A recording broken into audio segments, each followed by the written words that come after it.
बताइए, मेरा भी ओपिनियन लीजिए ना। मैं पार्लियामेंट के अंदर होता हूँ, सुबह से शाम तक हम यही काम करते हैं। मुझे अपनी बात बिल्कुल नहीं रहूंगा।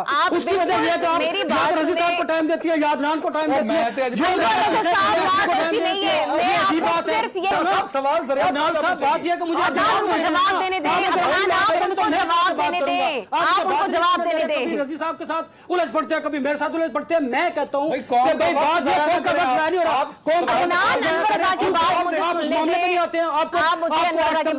9 सितंबर का जो सवाल था, मुझे उस पर बात नहीं करने दे रहे आप।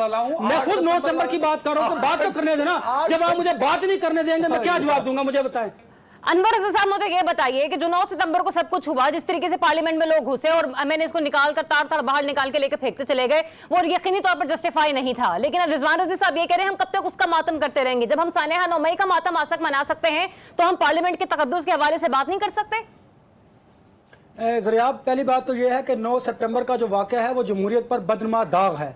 देखिए, वो किसी की भी हुकूमत होती, मेरे यही अल्फाज होते। एक बात। दूसरी बात, मुझे ये बताइए किसने इजाजत दी पार्लियामेंट के अंदर अहाते में कस्टोडियन ऑफ दी पार्लियामेंट जो है वो स्पीकर होते हैं? ये एक्ट जो था वो पार्लियामेंट के अहाते से बाहर भी हो सकता था। क्या पुलिस पाकिस्तान तहरीक इंसाफ के अरकान को, मेंबरान कौमी असम्बली को बाहर से गिरफ्तार नहीं कर सकती थी? बुनियादी सवाल ये है कि किसकी इजाजत से पुलिस पार्लियामेंट के अंदर आई, वहां से उन्होंने पार्लियामेंट का तकद्दुस पामाल किया और जो सुप्रीम इदारा है आपका, उसकी आपने धज्जियां बिखेरी। फिर अच्छा, आप क्या मुझे बताइए कि ये आप बात बिल्कुल ठीक कर रहे हैं, लेकिन बार-बार हम पुलिस का नाम इस्तेमाल कर रहे हैं और इसके अलावा भी वहां पर बहुत सारे लोग मौजूद थे। मुझे भी अब समझ आ गई है कि आप भी शोर शराबे की बुनियाद पर लोगों के सवालात और जवाबात लेती हैं।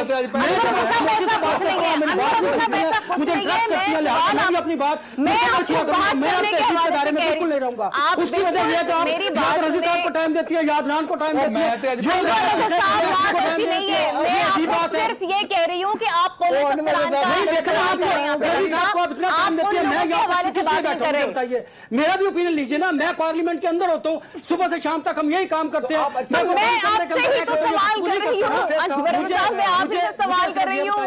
मैं आपको सिर्फ ये बताना चाहता हूँ कि ये सवाल है बुनियादी, ये फैक्ट फाइंडिंग कमेटी से कुछ भी नहीं होगा। चार्टर ऑफ डेमोक्रेसी हुकूमत की मजबूरी है, पार्लियामेंट हो रहा है, डेमोक्रेसी हो रहा है जो है, ये हुकूमत की कमजोरी है, क्योंकि हुकूमत चाहती है कि चार्टर ऑफ पार्लियामेंट हो, इसलिए किया जा रहा है। बुनियादी सवाल ये है कि पार्लियामेंट के अंदर पुलिस किस तरह दाखिल हुई, इसका सवाल देना है, जवाब देना है स्पीकर कौमी असम्बली ने, क्योंकि वो कस्टोडियन ऑफ द पार्लियामेंट है, कस्टोडियन ऑफ द हाउस वो होते हैं। दूसरी बात यह है कि यहाँ पर हम चीजों को ड्रैग कर देते हैं। देखिए ना, बुनियादी सवाल यह है कि 9 सितंबर के सारे सवाल आपने पूछ लिए,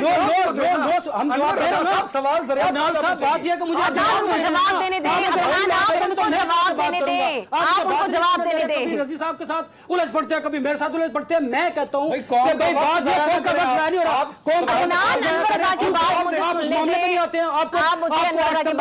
9 सितंबर का जो सवाल था, मुझे उस पर बात नहीं करने दे रहे आप। मैं खुद 9 सितंबर की बात कर रहा हूँ, बात तो करने देना। जब आप मुझे बात नहीं करने देंगे, मैं क्या जवाब दूंगा, मुझे बताएं। देखिए, बात तो करने दें, मेरा जवाब तो सुनने दें। शो में बैठो, आज आपने आकर मुझे बिल्कुल डिट्रैक कर दिया। अनवर साहब, बात कंप्लीट कीजिए प्लीज।